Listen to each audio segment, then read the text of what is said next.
Good afternoon, Bermuda, and welcome to the 22nd episode of Education Connect. My name is Mrs. Luann Wainwright Dill. I am the School Transformation Lead, serving with the Education Reform Unit. Prior to being in this position, I actually was serving as a member of a school transformation team. And this afternoon, I've brought along a whole bunch of colleagues with me who are going to share with you also their experience serving on a school transformation team. So, our focus this afternoon for this particular episode is all about school transformation teams. And of course, what they do, how they function, what they're all about, what's involved in being a part of it, how you can sign up, of course, as we look to the future and are busy, definitely serving the public school system and, of course, the transformation process. We're here this afternoon to, of course, hear your questions. Please put those in the chat for us, and we'll try our very best to answer any questions that may come up and provide you with an answer to those. And of course, any that we are unable to answer in this particular session, because it's not going to go on all afternoon, please send those questions to www.schoolredesign@moed.bm. Once again, you can send your questions to www.schoolredesign@moed.bm. So, I've indicated that I've brought some lovely people along here on the program with me. And at this point in time, I'd love for the panel to, of course, introduce themselves. So I'm going to have Ms. Swan start off with telling us a bit about who you are, what your current post is, at which school, and of course, which school transformation team you serve on. And then we'll let the other panelists introduce themselves as well.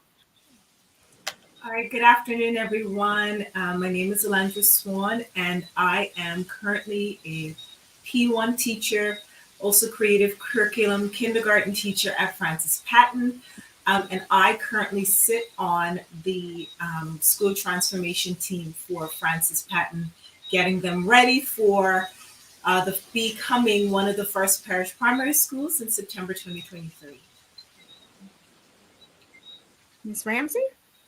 Good afternoon, everyone. My name is Devon Ramsey, and I am the P1 teacher at Purvis Primary.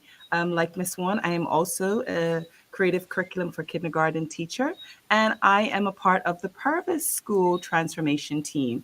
And I am also part of one of the first parish primary schools. Mr. Hall, over to you. Good afternoon, everybody. My name is Wesley Hall. I am currently the English Language Arts lead at Clearwater Middle School, a place where learning is sacred. I currently am a part of the Barclay School Transformation Team, and so far, so good. It's been a fantastic experience. Okay. Awesome. So we've got 3 of our school transformation teams here represented amongst the 4 schools that are, of course, currently in transformation. So the only one we don't have represented with us this afternoon, who will hopefully be joining us on a subsequent episode, will be that of Cedar Bridge Academy. And they're the other school that's in transformation at this time. So let's learn a little bit about what school transformation teams are all about. So, as you know, a school transformation team is comprised of a group of committed people from across our community. They could be parents, teachers, school administrators, school support staff, and our learning partners from our communities. And they come together and work over the course of about 18 months, which would be really great. We've had, in some cases, a little less than that, but 18 months of really intense time together. Right now, our school transformation teams meet twice a week for about half of a day. And they, on those 2 days or 2 half days that they come together, are engaged in things such as doing horizon scans, getting and collecting data from their local school communities. They're conducting user research, exploring other school models and school designs. They help to develop school blueprints that focus on how the schools are going to function differently from how they exist right now, how the teaching and learning experiences for children in those schools are going to differ from how our schools function right now. They collaborate with, of course, our Department of Education with when it comes to aligning their blueprints and aligning the system conditions needed for schools to function in different ways than they traditionally do now. The school transformation team plays a huge role in actually structuring what that school process will look like. And they even look at things such as what type of facilities the school will need in order to be able to support the more 21st century teaching and learning aspects. I'm hoping Miss Swan's going to get into that a little bit when we go on a little further. I'm prompting her now.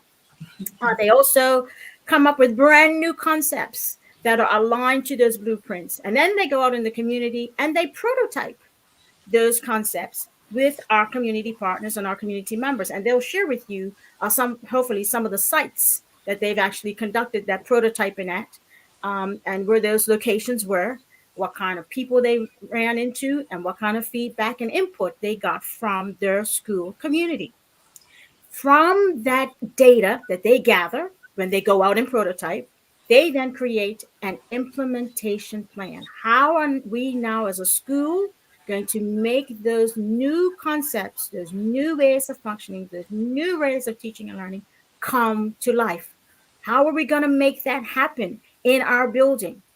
What kind of things do we need to have that happen in our building? What kind of resources and materials do we need? Do we need a brand new facility to in order to make that happen? Does the whole building need to be restructured and situated and reorganized? Hoping you all will share some things about your pod concept, and so that our audience will be able to understand some of that. And then, of course, they ensure that we, as the Education Reform Unit, have the information that we need to share all of their vision, their perspectives, their new concepts with you, Bermuda, the whole population here on this island.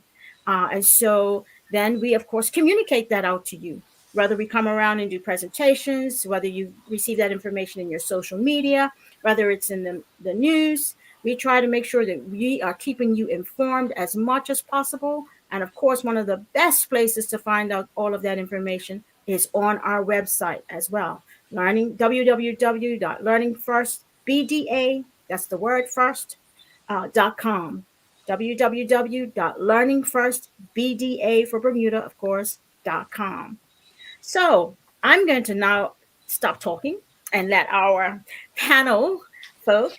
Oh, thank you, Principal Fabric Jacobs, for joining us. Thank you, thank you, thank you so very, very much. I'm so glad that you're here. If you can, of course, everyone else has already introduced themselves. So if you can introduce yourself for us, please, and tell us which school you're at and your role there. Wonderful. Thank you, Luann. Yes, my name is Enid Ferber Jacobs. I'm the acting principal of Purvis Primary School, nestled real nicely right there on the top of Cedar Hill in the Warwick Parish. Okay, awesome. So we're just getting into our first set of questions, and I'm going to ask you to join in the queue after Ms. Rams.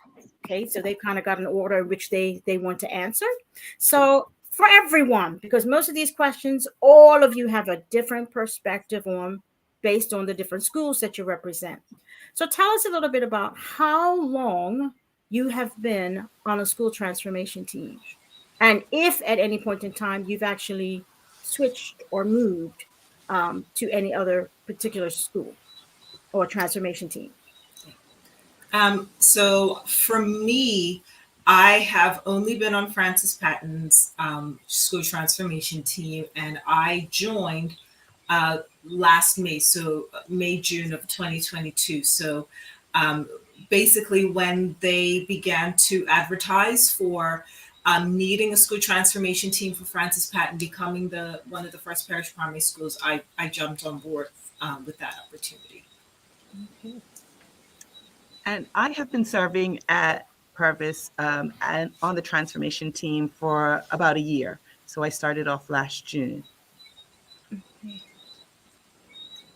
Ms. Barbara Jacobs? Yes, likewise, my colleagues there, I think we all kind of entered the school transformation team roughly around May, June of last year. Actually, May is when we started, and we started our journey down our school transformation team in terms of our blueprint. But I think we're going to talk about that a bit later as well. So this is our first year, one whole year in, and we're definitely hitting the ground running here. And I too have been on my school transformation team with Barclay it's been about a year. About a year. Okay. So prior to my coming on board in this position, I also served on the school transformation team of the Cedar Bridge Academy. However, I only joined that team in September, and that would have been towards the end of September, actually. So I've been on that particular journey a little shorter time than you all have been, as I did not join the team back in June after the onboarding process. So tell me a little bit about what the process is that's involved in being a potential team member. What did you all have to do? So for me, I think the big piece was learning about how this process would go. So I think just when we were onboarded, we were given sort of a guide, a framework, and some guardrails around how we would go through this process. But I feel like there's been so much on the job training with this because Yeah. I have literally, for my role in particular, because once we began to consider based on the feedback that we received from the community pretty early on, we started to really form groups around what were some features that we wanted to work on. Again, we were being guided by some blueprints that we had created. Again, it was co-created as a team. So as a team member, that was something certainly that we started off with, but then we formed these groups. So being in those individual groups, I have been a prototyper for different kinds of lessons that we want to see. I've also been a prototyper for different building designs, so I can put project manager, architect underneath my hat.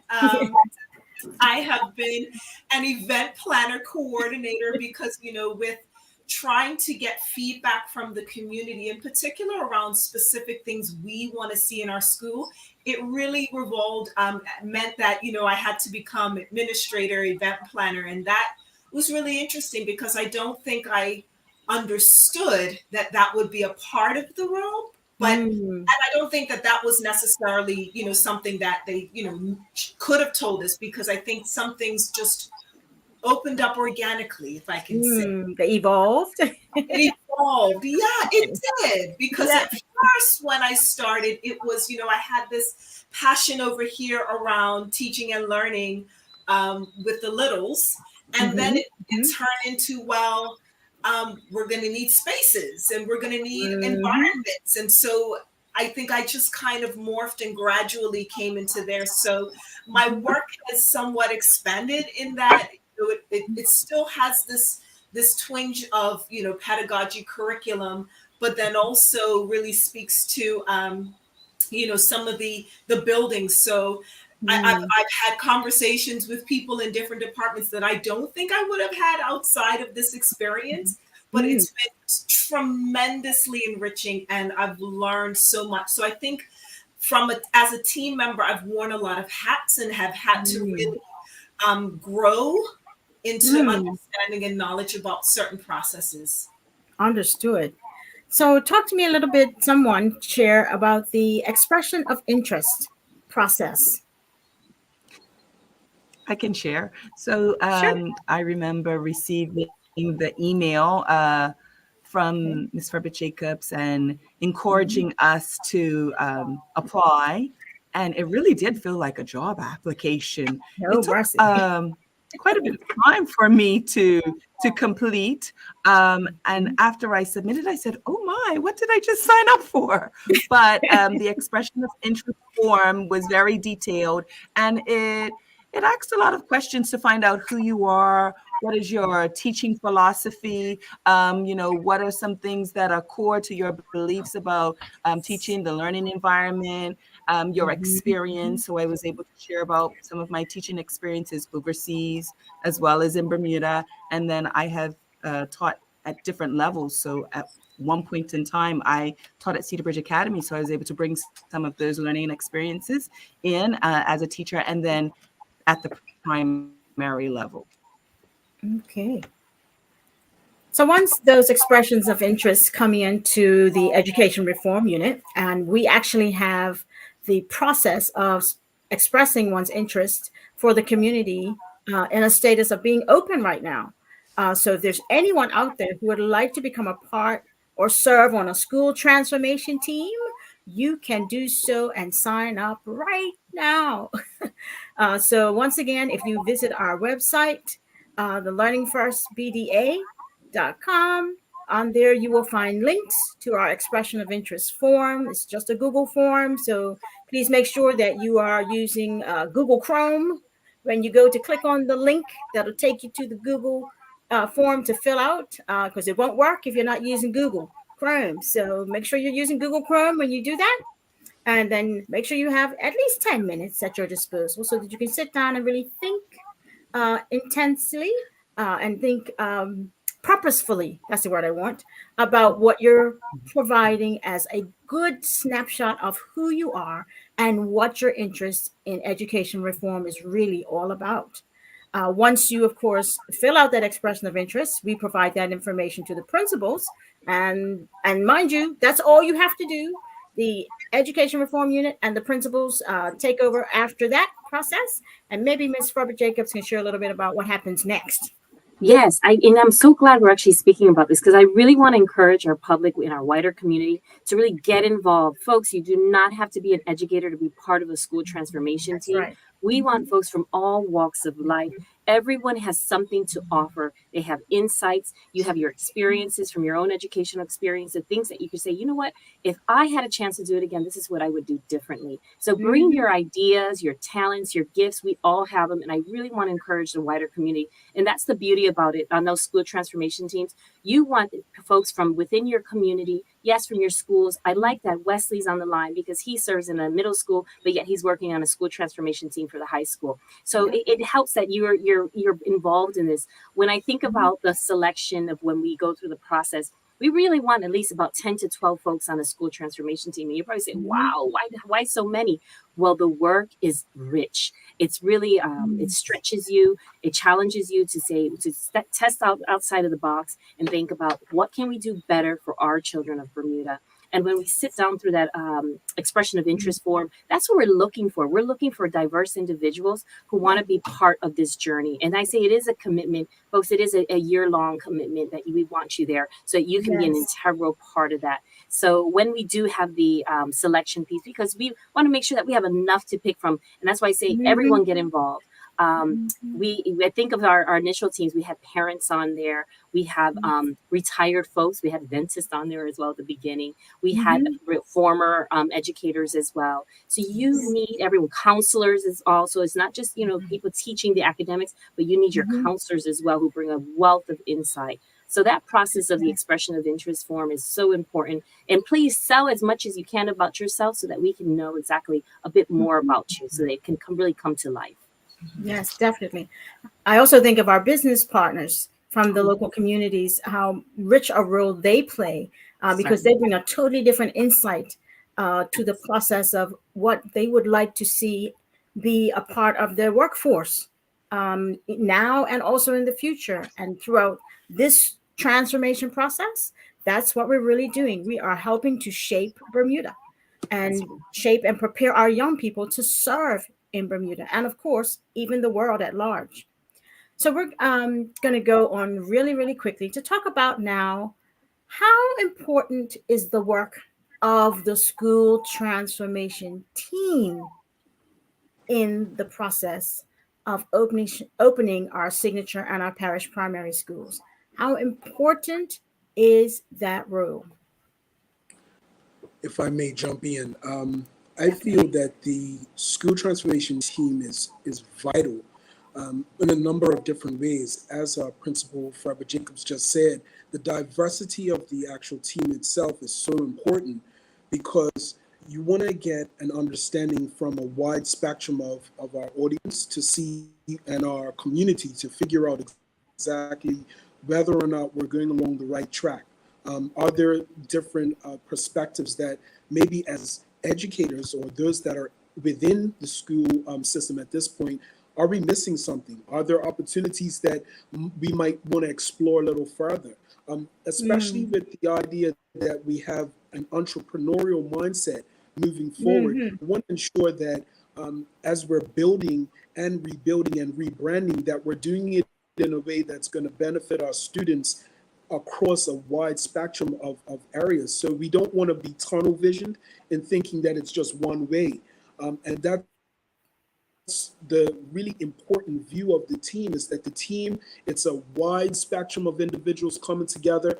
Do we get along all the time? Of course not, because we all come with our different strengths and then we have our own different insights. And I think that is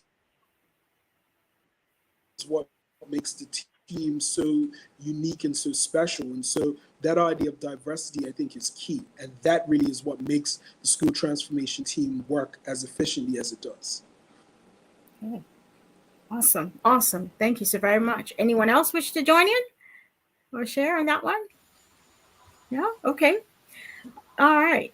So, Ms. Swan, you began to share with us what the experience of being on a school transformation team has been like for you, and how it has begun to impact you both personally and professionally. You've talked about all the various different hats you've had to wear throughout the process.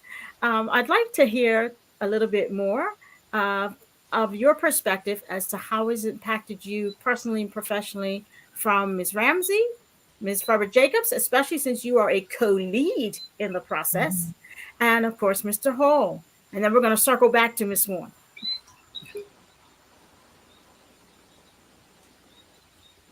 Okay, Ms. Ramsey? Okay, thank you. As part of the school transformation team, it has been really a pleasure to be able to co-design a new model for Bermuda based upon the data that has been gathered. We did several socializations. We went out into the community. We visited the Warwick Pharmacy. We went to the Rubis gas station on South Shore. And we just interacted with Bermudians, everyday people, anybody who had a couple of minutes to find out what their educational experiences were, what they thought, if they had the opportunity to give input on change, what would that look like? And so we made sure that we were able to cast our net very wide. We also sent out QR codes to individuals to fill out questionnaires. And so basically, we had the opportunity to interact with lots of different people from the community, because it wasn't just about what we thought would be good for the school, but what the community thought would be good for the young people of Bermuda. And so this gave us the opportunity to think big, outside of the box, and do things differently than how they've been done in the past. And so my experience with transformation has just been amazing. I've been able to broaden my scope of what it looks like. You know, as a classroom teacher, sometimes there are things that administrators deal with, but now in the co-design process, it's just been the opportunity to have your hands in so many different things, and not just have your hands in it, but contribute, you know, and say, okay, I was able to help impact and contribute to education in Bermuda and education reform. Awesome. Ms. Faber-Jacobs? You know, my colleagues here are really, they hit it right on the mark. And I think that the most rewarding piece here in all of this is that we had an opportunity to reset and to do things correct and do things differently for our children.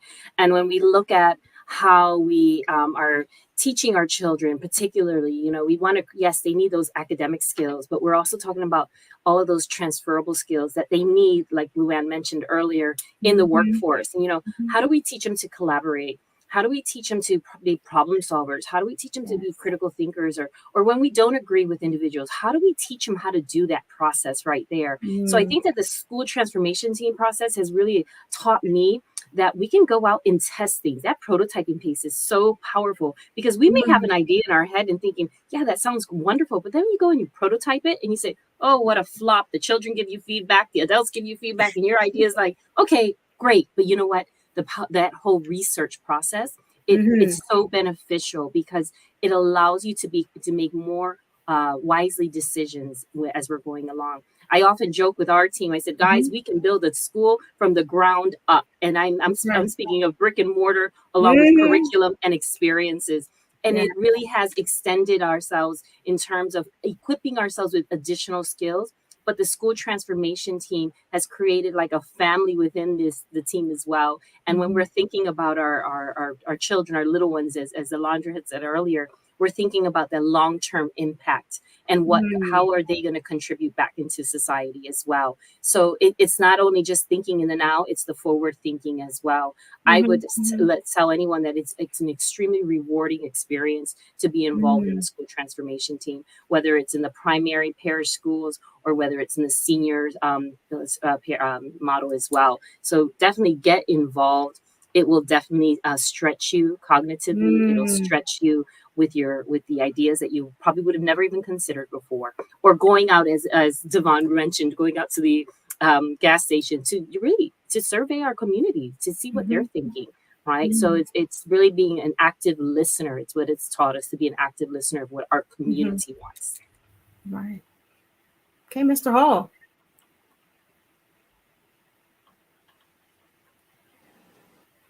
I'm going to jump right in.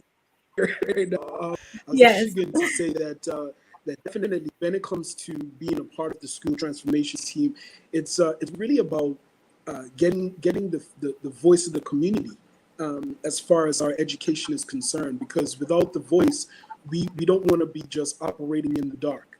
And so I find that it's all about really listening to what our students want, desire, and need. And it's ensuring that we are really meeting that need in a capable way. Like, we don't want to just be giving something that the students don't want, or even producing something that is like far-fetched or beyond our capability and scope, and then we end up going down a wrong path and having regrets later. So I find that having a team of individuals that really are focused on ensuring that the community's voice is heard. You feel that, as was said before, it's a family, and so we tend to sit around, we listen to what has been provided from research, and then we go back out into the community and check to make sure that we're actually running something that is supposed to be done correctly. For our team in particular, we've spoken to the students directly. In many of our concepts and ideas, we found that our students, the students at Berkeley particularly, are really keen to ensure that they're keeping us in check, and they want to make sure that if we're going to be implementing anything, not even just for Berkeley but across our education system, that it's really what students want and need and desire, and it's going to benefit the community. And so we've gone in, spoken to them, spoken to other educators. So we've been in and out of our schools and our school community.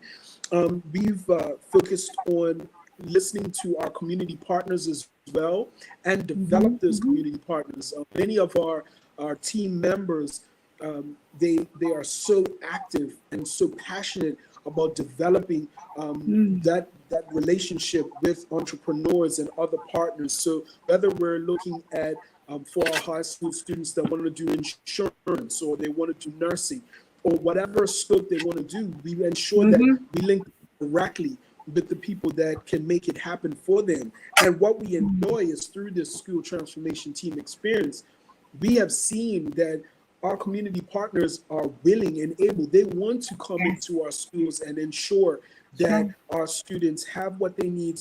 So even before they leave, they are equipped. We have students that are taking courses and qualifications and micro-credentials even before they get their diploma, their high school diploma. They're ready to go. They're already out in the working force doing what they need to do. And that is thanks to people that are really interested in investing in our students.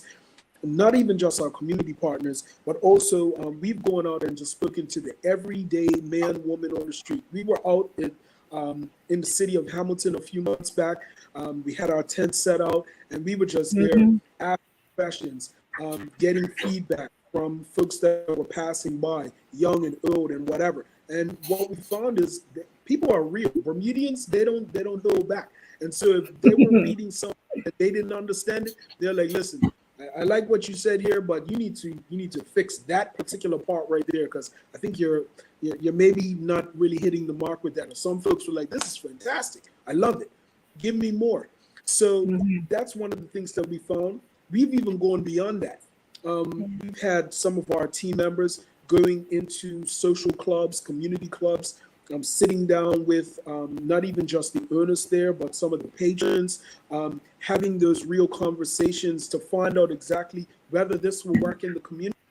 And so we found that has helped quite a bit, and has allowed us really to get involved in certain areas that we really weren't even looking at. So we appreciate even those. We've gone as far as going into mosques, talking to the folks that are even in the religious community, and having those face-to-face conversations, because we recognize that, listen, everyone's voice needs to be heard. This education reform that we're going through is not just about us that are in education, but it involves everybody. That's right. If we want to be on the stage, we need to ensure that our students can play globally. And that's really what this is all about. Yes, exactly. Ms. Swan, did you want to share anything more from what you shared previously? Yeah, I'll just, I think what everyone has said has been so enriching. And I think for me, the personal impact has been, from what even I've gathered and just what was said was being heard. I think one of the things that we learned in this process, a colleague of mine actually was away and met with a former superintendent of another jurisdiction. And they said, the things where they messed up in when it came to their school reform was, and if we could learn anything from them, was number one, remember the teachers, remember the voice, do not leave them out. And I think that's probably the biggest difference that I've seen, because historically we have, as a community, just said, here is the program, here is the model or expectation, just take it and run with it. And I think what this process has done for me has been to really see how important it is to break it down and allow what you're saying to filter in, so that I can also have a voice, whether you're a teacher, student, community member. We spoke to someone who was 93 years old and had a lot to say, but his voice, it never left us. It captured that day, and it continues to resonate within us. And so I think that reality of heard, and then the second piece of I respond to that heard. It may not be perfect, we may not get it 100%, but you're gonna know that I have heard you because of the response that comes based on that. So I think that would be just kind of like my close to what was said in terms of my personal impact. Okay. I want to add a little bit to what Alondra shared, because it's so important that we're listening to the community.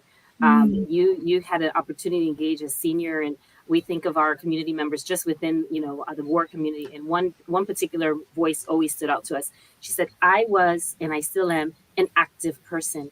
And the classroom wanted me, I was to sit behind a desk, and I didn't have the liberty to be able to move or climb underneath or find an alternative setting. So when we're even thinking about the school transformation teams, the members of the school transformation teams also have to think about the learning environment and what would be considered a flexible learning environment, so that we can respond to children who are a little bit more fidgety or who can't sit as long. And guess what? We don't even want them sitting like that any longer, because we know that's the antiquated way. But what we learned from those interviews and speaking with the community is that we have to respond differently, not only in how we deliver the curriculum, but how we respond to them even in the setting and their physical space around them as well. Great. Awesome. Awesome. So this is an awesome time to segue now into, we've talked about some of the features of what school transformations do. And of course, we've shared what schools you represent. So please share with us now what specific concepts you are champions for on your school transformation team. What things have you specifically been working on over the past 6 months, 8 months? Yeah. So I think for me, for my school, two big areas has been how our environments are structured, and Mhm. also the teaching practices, the way that we deliver curriculum. So we, in our research and feedback, we discovered a model called pods, or we Mm, could even say yes. learning neighborhoods. And what it is just it's multi-age year levels within a specific confine that we've just divvied up the school into. So for example, we have the early years. For our school, we have a preschool, so we can't forget them. We're always mindful that we have them. So Hmm. preschool to Hmm. B2 is our early years pod. We call that the long tail burrow because they're in little burrows and they're little chickies.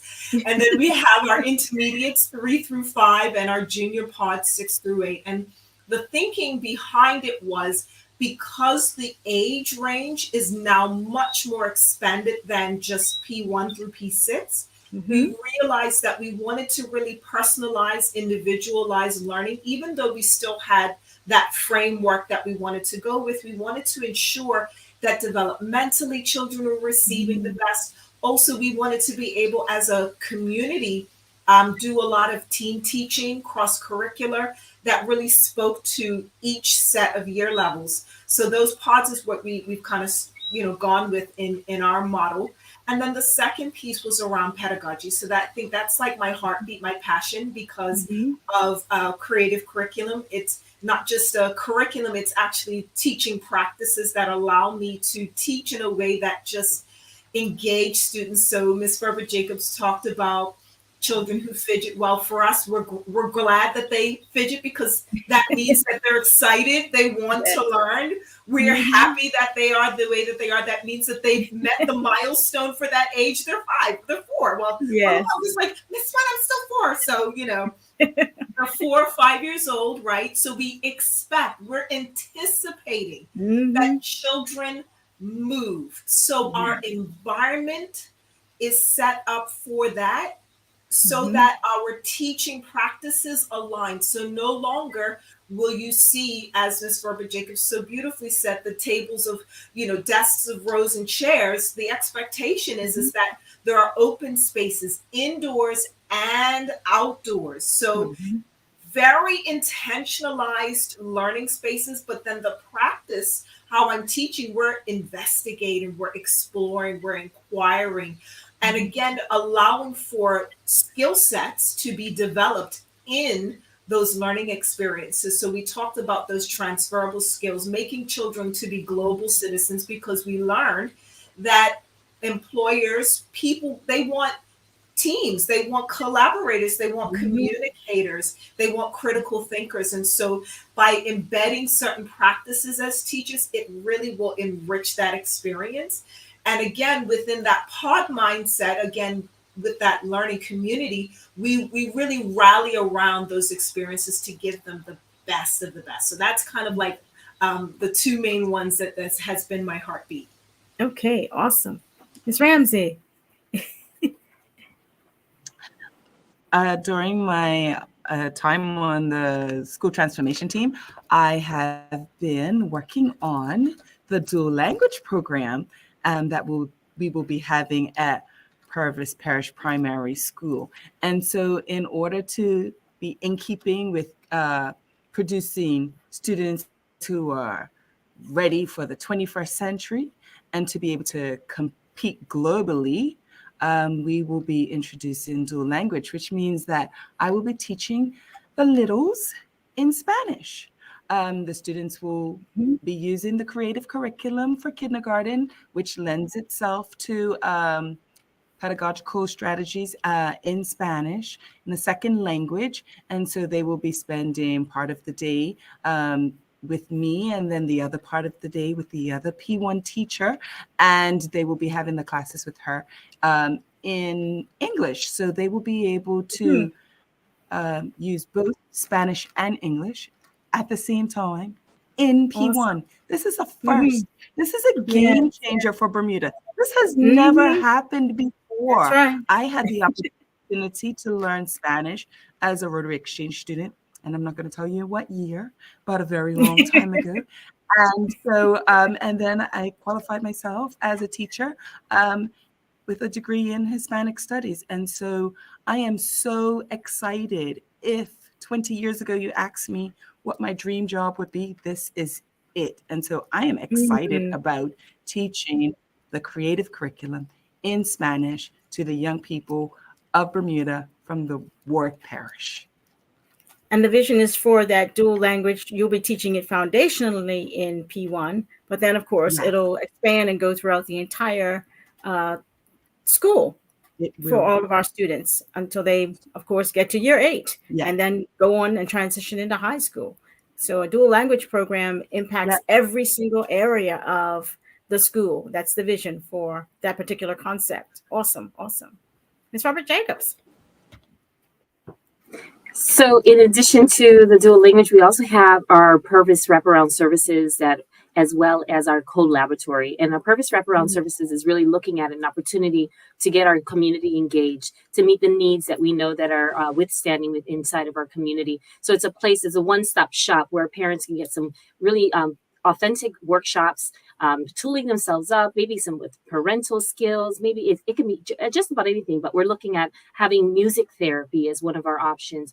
Art therapy. We are have a connection with having a grief counselor on site, having access to our social services full time on site as well. So the wraparound services is looking at not only meeting the needs of our children, but meeting the needs of our community at the wider as well. But in that whole wraparound services, we have our Cedar Cafe, which it will actually house our wraparound services. But that's an area for our children to actually cultivate their entrepreneurial skills too. So we have a school garden, we have a lot of selling and things that are going on. And so that Cedar Cafe will actually give them an opportunity to tap into those hospitality skills, which I believe are a segue into the signature learning programs, so they can begin to cultivate. What does it mean to provide good customer service? What does it mean to actually run a business? How do I know if I have enough funds in my account? So that will capture that in there. We have a third feature as well, which is our co-laboratory. Co-laboratories all around STEAM learning. And actually, both of the parish schools have STEAM learning as embedded in there. But, you know, that pedagogical approach into how we teach is a real strong piece, because you can have all these features, but the true, the heart and the heartbeat of it is the way we deliver it. And that's that pedagogy. The pedagogy is, that's that fancy word that teachers use, but it's the way we teach our children. And that's really what we're focusing on this coming September, project-based learning, really looking at a problem that we have within our own community and trying to figure out what can we do differently in order to improve upon that. What can we do? So really, it's like research for children, but it's tapping into each one of those skills there as well. Great. Mr. Hall?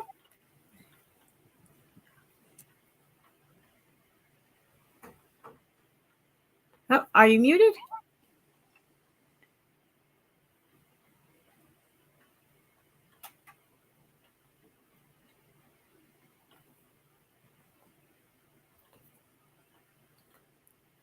Okay, yes, we couldn't hear you there for a minute.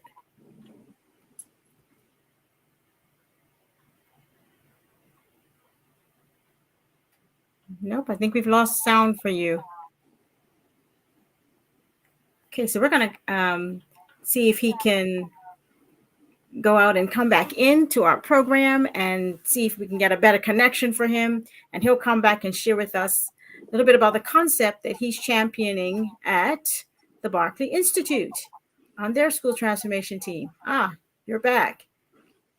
Can you try speaking to us?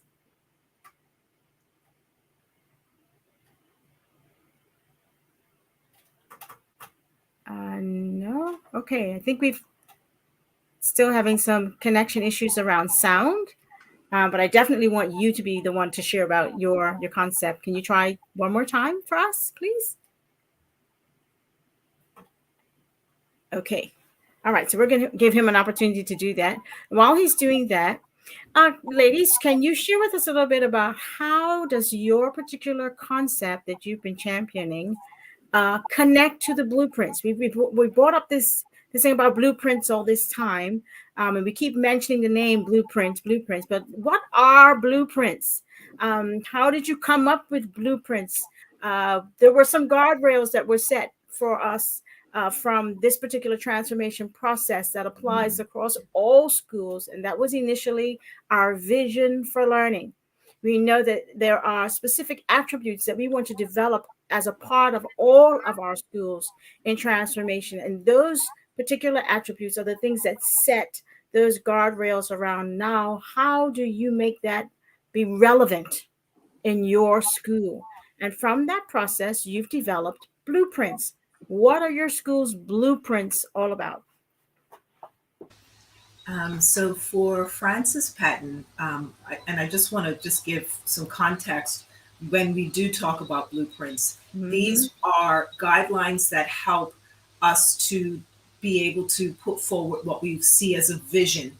So if you think about each school, well, a school is not just made up of reading and writing, right? We have several different features. I think when we look at the blueprints, there are something like up to 15 sets of prints that make up what we consider as our overall vision. So everything from teaching and learning, pedagogy practice, curriculum, assessment, learning spaces, technology, overall workforce. And I know I'm probably missing out on several of them, but those are just examples of, for each one of those areas, there's a specific set of statements that we came up with together as our collective schools, and also with given feedback from the community around what we envision. So take, for example, learning spaces. We envision that our schools at present, even though they're not fit for purpose, we want to have a model that speaks towards 21st century spaces, flexible spaces for teaching and learning. And that it kind of speaks again to where we want to go. So how does our, I guess, features, the ones that we highlighted, speak to those blueprints? Well, one of the things we talked about, as you talked about that vision for learning, children who are entrepreneurial, they are highly engaged. One of the areas, especially with the pods in particular for us, we saw that as a critical feature for us, because we really wanted to offer more opportunities for children to collaborate, to be met right where they are, to be able to critically think and offer skill sets. And when you are working together as a team, there's so much that comes out of it, but it inspires children to be able to take charge of their learning, which is, I believe, between even between Francis Patton and Purvis, we said, we want our kids to not just, us to talk about the lifelong learning. We want them to actually be doing the stuff of it. So really catering to their needs, and also considering the practices. Our practices have to shift. I know that many people hold fast to this idea of, well, what was done for me back then is good for these kids right now. And it's like, no. I had someone come into a classroom one time. It's like, well, there used to be 25 children in this one classroom. And I'm like, oh, I feel so sorry for you. But the reality of it is that within what our vision is, our blueprint, our map, it says, we want our kids to have space. We want our kids to have calm and inviting spaces. We want those spaces to meet the needs of where they are. So they have to be low. They have to be in circles and not just these discrete little units. So I think those features, I think, speak specifically to what we want to see in, especially for our schools, even as we're just at the beginning stages. But again, that it's what we see for our kids, what we're envisioning. I hope that kind of brought context, as I said quite a lot there. It's okay. Ms. Ramsey. So the dual language program, we want to be able to capture personalized learning for our students. And so we want to be able to meet the needs of a multicultural society in which we live, and just to make sure that everyone knows that they have equity in education and they have a voice. And so those are some of the things that we looked at when we looked at our blueprints and why would we want to have a dual language program at Purvis Primary. Okay. I think in addition to what the ladies have shared here in the blueprints, and it's like a guide. What I liked about the blueprints is that we collectively brought the entire staff together to create those blueprints, because it starts with a case for change in terms of why are we changing? Why are we transforming education? So we had to start from that angle. What is it that we wanted? What is it that we want to do differently this time? And we looked at each category in those blueprints. The great thing about it is that, as Alondra shared, we looked at the learning environments. How should the learning environments impact our children? We looked at the way we even assess our children. We are all very traditionally, and many of us, even on the same call here, we probably engaged in paper and pencil assessments all the time, but we're looking at a different way of assessing our children. And so in those blueprints, we talk about creating learner profiles, being able to do dialogic assessments, allowing students to present maybe through a model or maybe through poetry, or maybe, the possibilities are endless when it comes to assessments. But we also looked at what type of leadership, what does leadership look like in our blueprints as well? And leadership doesn't sit with one person. It's a collective leadership. So that means not only within our, within your staff, but it's also looking at how do we cultivate leaders within our children as well. So those blueprints, I just highlighted 3, but those blueprints are so essential. And the beauty about it is that we created collectively with the whole entire staff over the course of, a couple, 3 days, about 3 days it took us. And, I think the entire staff walked out, and we were all in the same room. We walked out, and there was that was really good brain work that happened. But the beauty about the blueprints is that we then collected again within the school transformation team, and we refined them. These kind of struggle. We thought, no, that line, that doesn't really sound like what we really want, but we want to take it back. But the beauty about that is that we were able to sit back and look at the blueprint and say, okay, we are done. We see our vision here. We see what we want for our children. Now let's go out and begin testing. So that process is so key to any transformational process that you engage in. Yes, definitely. Great segue to sharing with our audience, of course. When we think about the features of what it is that you all do every week when you come together, there are several different phases that you go through. Some of the ones that I can think of immediately are starting off, of course, with horizon scanning. So you finish your blueprints, you've created this vision. Now you have to sell the vision and to the rest of the community within the parish which your school exactly exists.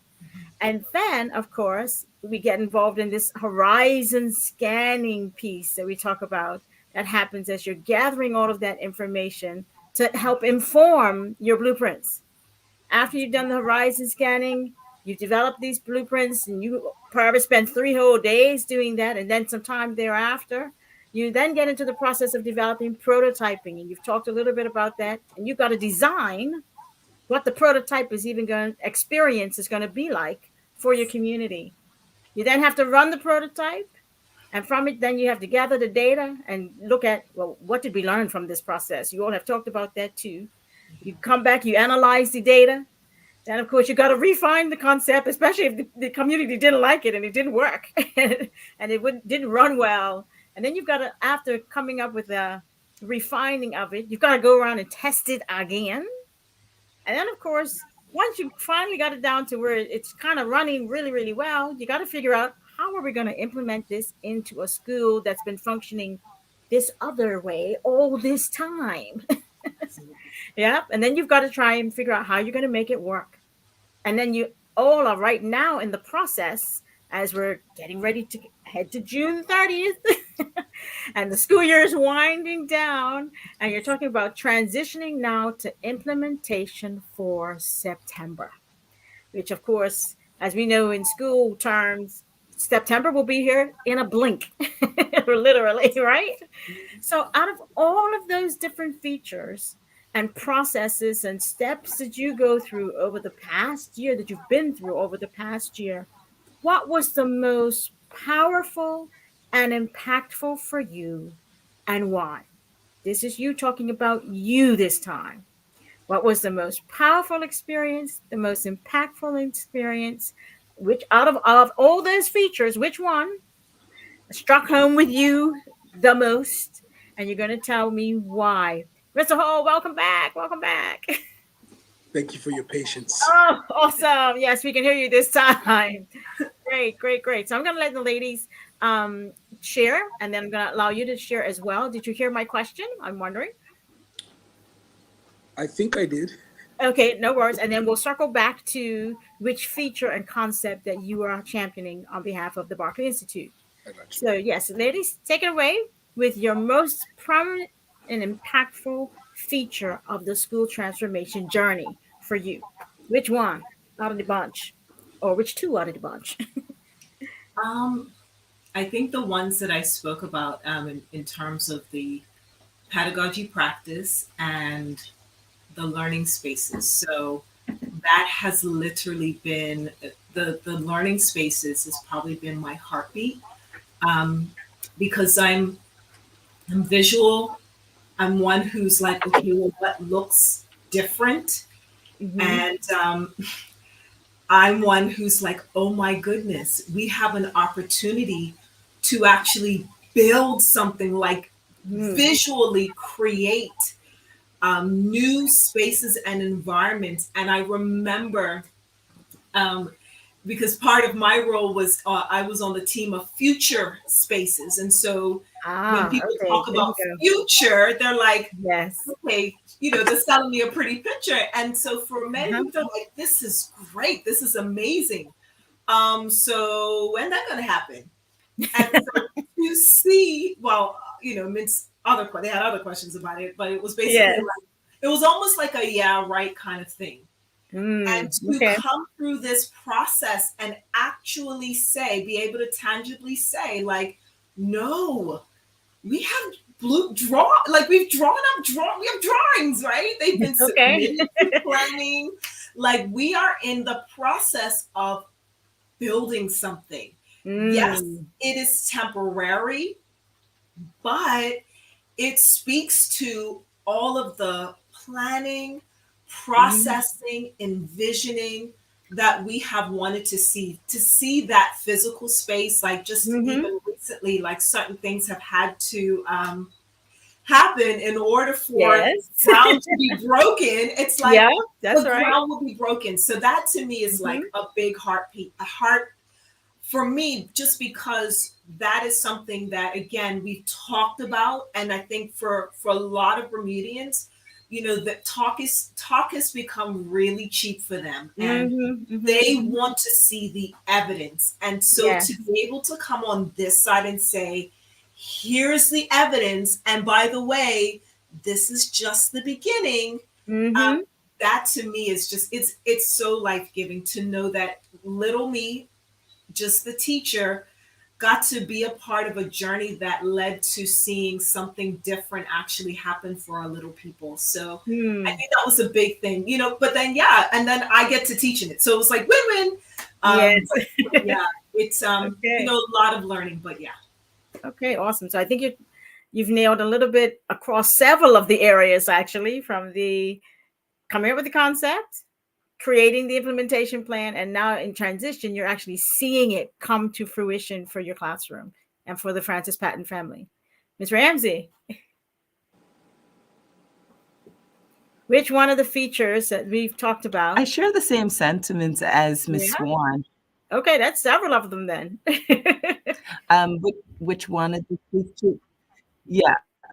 I think that for me, the most enjoyable was the prototyping with my students in the classroom.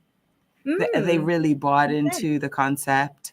They shared how they felt about it. So allowing the students to have voice and agency over their learning was very impactful for me. The participation in the prototyping, even the participation from their parents to come out in the evening to learn about the feature was really exciting. And so that really was it warmed my heart. Okay, prototyping for you. All righty. It's Robert Jacobs. For me this time around, I'm listening, and all of them are like of equal value. But I think what the piece that Okay. I really appreciate is that when things didn't go the way we thought, the problem solving behind it. That really opened my eyes to another lens of, okay, these are the processes we can actually go back and try something else out. So it's learning how to fail well through this process, right? Powerful. Yes, Yeah, yes, I think that's what I yes. really walked away with. It's okay to fail, but it's about how we get back up from that in order to bounce back and say, okay, great. That's the power of prototyping, because the prototyping really sends a lot, it gives you a lot of data, it gives you a lot of messages, not only from the children's lens, of the community lens, because you're getting all the feedback from them. You're saying to yourself, Yes. okay, great. This is a good problem. So now what are we going to do differently? And that was really powerful, learning how to fail well and think about planning forward and try and have another go. So for Awesome. me, that was what really stood out. Okay, awesome. I see we've lost Mr. Hall. Hopefully, he'll be able to join us again. So, all of this, ladies, sounds like a lot of work. And I know you've mentioned the mental amount of uplift and the mental stretching of our muscles that's been involved in this particular process. Why have you been willing to give up so much time to dedicate to being on a school transformation team? I want to see something different. Mm, I okay. And I guess perhaps maybe this is the leadership in me in terms of being in Mhm, Francis Patton. That's our kind of identity bend where mhm, we infuse that.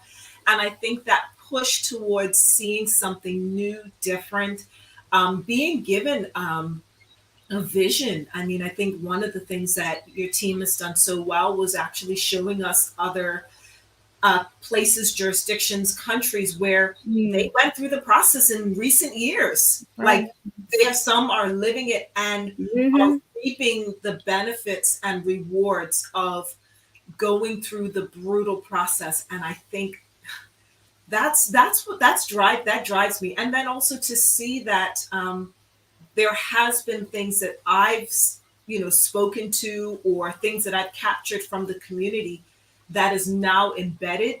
That's mhm, driving. Like when you see those little successes along the way, to say, we mhm, have had to mhm. problem solve. It hasn't been easy, but this piece stays, and I get to fight for that, and I'm actually seeing the fruit of that.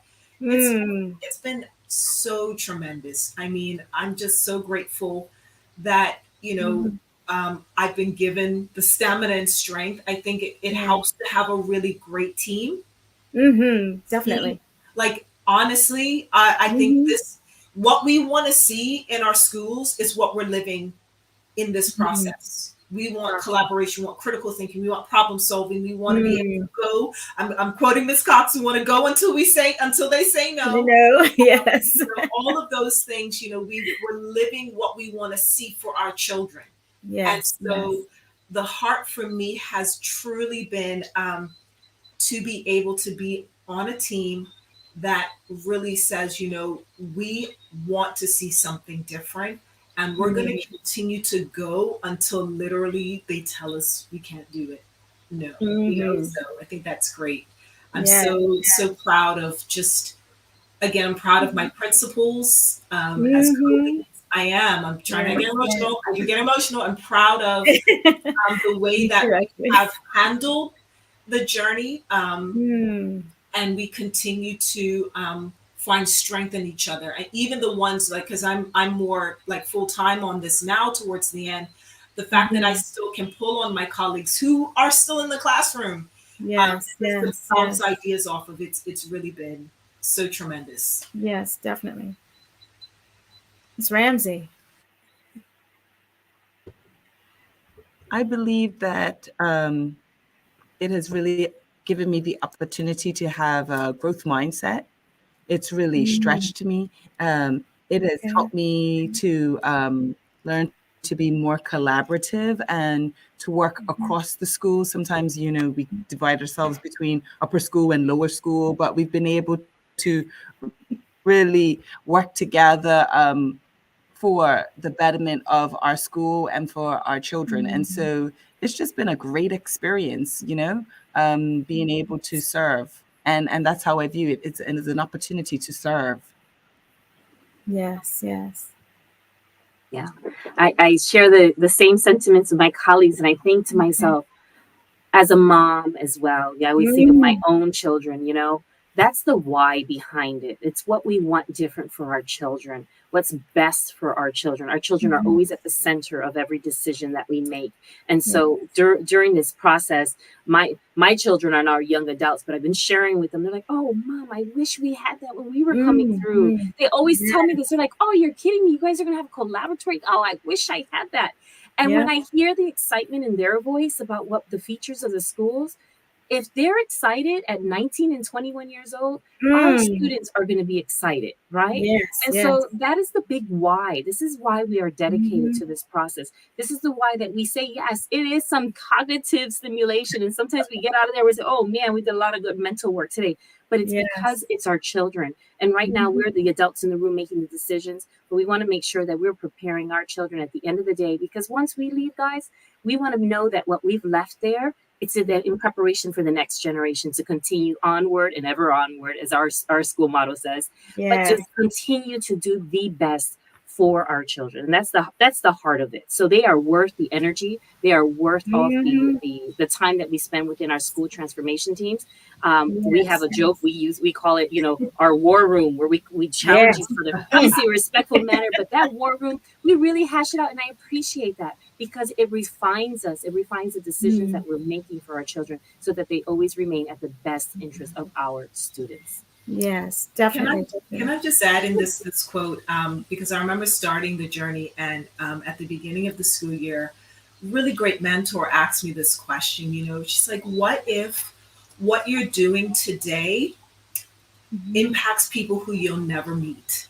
Mm, What yes, you yes. are planning and process?" Because at that time, I Mhm. was like, "It's the beginning, and I just feel like ah." She was like, "Well, what if what you do today and Mm. you showing up, giving 100%, is actually not for what you're doing now, but for the generations that are coming?" And it was literally like, oh, okay.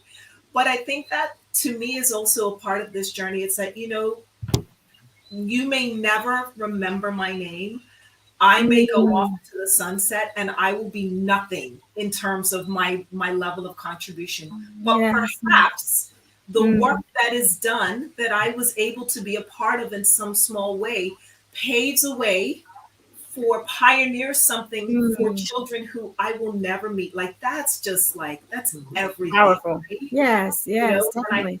I think that to me that keeps me grounded and humble, Mm-hmm. but also I think is so powerful to the process. And that, Yes. my hope is that, what, I may never meet the child that gets to benefit, Mm. but they will get to benefit, right? Yes, So, yes, yes, definitely. So that is some powerful testimonies, ladies, and I can definitely join and say the same due to my journey as well. I know for me, just being as a lead in this process, it has built and established some bonds and relationships with schools that are totally unbreakable at this stage. I mean, really, we have sat through the war room. We've gone through that process. We've walked away and said, "Oh, my head hurts," as we've gone through the process. But more than that, we have really bonded in some very powerful ways beyond just teaching as colleagues in a building. And all of this passion, I hope you as the community in Bermuda have actually seen and felt this. And I'm trying not to get emotional myself, but the persons who are serving on our school transformations have a heart for your children. They have a heart for this country. And the work that they have engaged in has been so valuable. It's been invaluable, actually. And although we only had, 4 or 5 people on the show today, they represent teams that have 8, 9, 10 people serving on them. And all of their work, all of their contributions, all of their energies, and all of their passion for how and what we can do to make this school transformation, this system transformation, this education reform process be designed by Bermudians, for Bermuda, really. Doesn't matter whether you're Bermudian or not, but the fact that you're here and you're going to get to, your children are going to get to benefit from this particular process, which is vital to transforming our schools. So, it has been over an hour, almost an hour and a half. We didn't even get through every question that was on our list this afternoon. But if you are interested, you're listening to our show this afternoon, and you want to become a part of this movement, you want to be a part of this journey, and be a part of a school transformation team, we are inviting you, we are imploring you to sign up. Bring your voice to the table, bring your advocacy to the table, and definitely do so by going to our Learning First um, Bermuda BDA website, of course, and from there you can see the link to fill out an expression of interest. The schools that are in transformation and those that are coming on board for us in the next phase of this, we are recruiting for those persons who are interested in serving on, of course, the Francis Patton team as they continue to implement their vision, their blueprints, and develop their concepts at the Francis Patton School, Carvis, as well as they continue this journey. Of course, Cedar Bridge Academy as they continue the journey and add in the new arts and culture track or strand for them. The Barclay Institute as they continue this journey, and they're going to be adding the sports and leisure management strand in their particular signature learning programs. We're looking at Harrington Sound Primary that's coming on board, and Elliott Primary School, West Pembroke Primary School, Paget, Victor Scott, the Sand Secondary Middle School, who of course are going to be the new Hospitality and Tourism and Educational Services School of the Future. In their signature learning programs, we're looking at the Clearwater site, which is going to become the Climate Resources and Community Services programs. And of course, we're looking at that alternate signature learning program or signature learning school with non-traditional programs coming in the future as well. We want you as Bermuda to get on board and be a part of this process. Join us, grow with us, learn with us, and more importantly, leave your legacy for this country as we continue serving on our school transformation teams. I want to, at this time, thank our guests so very, very, very much. It's been a long day for you because we were at your Purvis this morning, 8:30, working away in school transformation mode.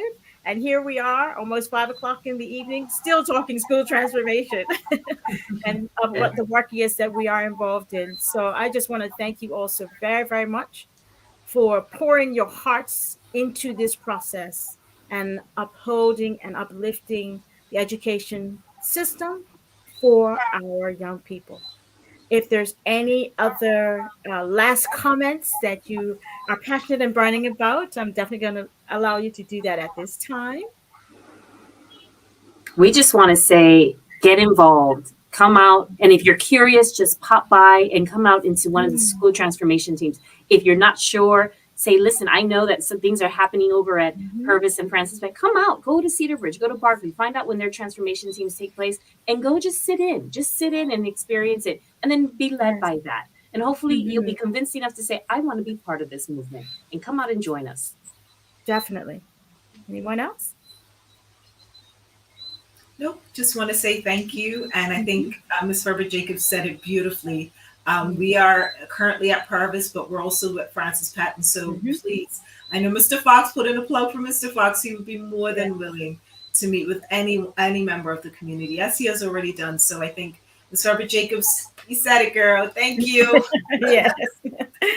Well, thank you also very, very much, community. Thank you. Bermuda. If you have any questions that you were not able to get in during our time on the air this afternoon, please don't forget to email schoolredesign@moed.bm. Schoolredesign@moed.bm. We look forward to hearing from you all. Have a great evening, everyone. Good evening. Amazing.